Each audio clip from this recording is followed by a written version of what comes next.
detecting talk of the day.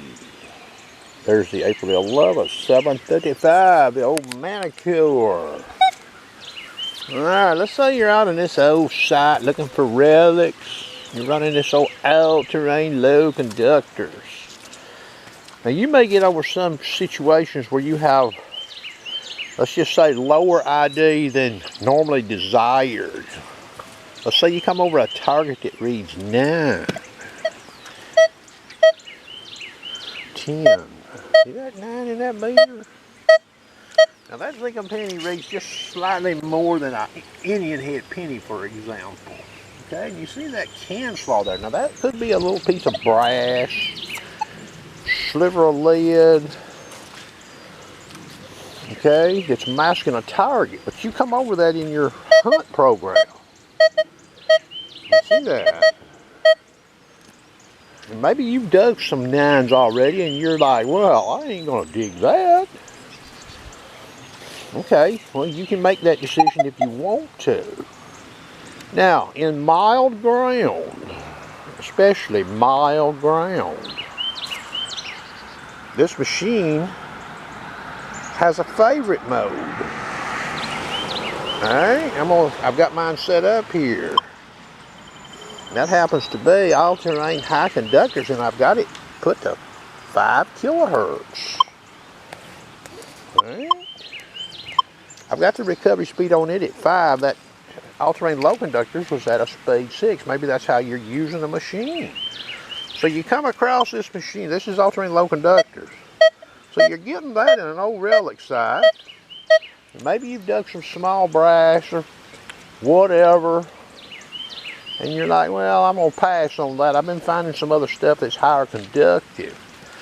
Well, if you hit this favorite key over here, look at that, 5 kilohertz. You see that?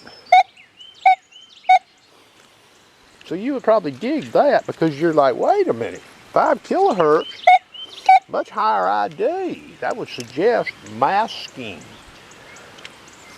Now, there's another reason why this is good to do, okay? Sometimes, not always, if you get this 9 signal, you may go down there and you may dig it out. You may move your nicer find, you may move it out of the hole. Or you won't know it exists. And you get that target there, you may drop it on top of the ground and you sweep over it and you say, oh, it reads 9. Or 8 or 10 or whatever, you know, it's real close. Oh, I got it, I'm gone. And you've walked off and you've left that, a higher conductor. Or sometimes this can happen. You actually make an effort to run your pinpointer down in the hole. Or you sweep the detector. Now, VLF detectors and multi-frequencies can be sort of finicky sometimes when the dirt gets loose. And you might turn that coin up on edge digging. Okay? And you sweep and you don't hear nothing. And you're like, oh, nothing else down there. Or you run your pinpointer down in there, maybe your pinpointer wasn't tuned. But you didn't hear anything. So yeah, if I was in an old Civil War relic site or old relic site with mild ground especially, every time I got a low reading target like that, and if the site had been productive, I would be checking that right there. You see that? You see that frequency up there? Now you can use all-terrain high conductor multi-frequency too, but in real mild ground I would probably use the 5 kilohertz. It's not going to hurt you. It's one push of a button. You set the machine up. I mean, that's simple as it can get. You see that? Just a little tip from the old sharpshooter there, you know. There's finds, this happens.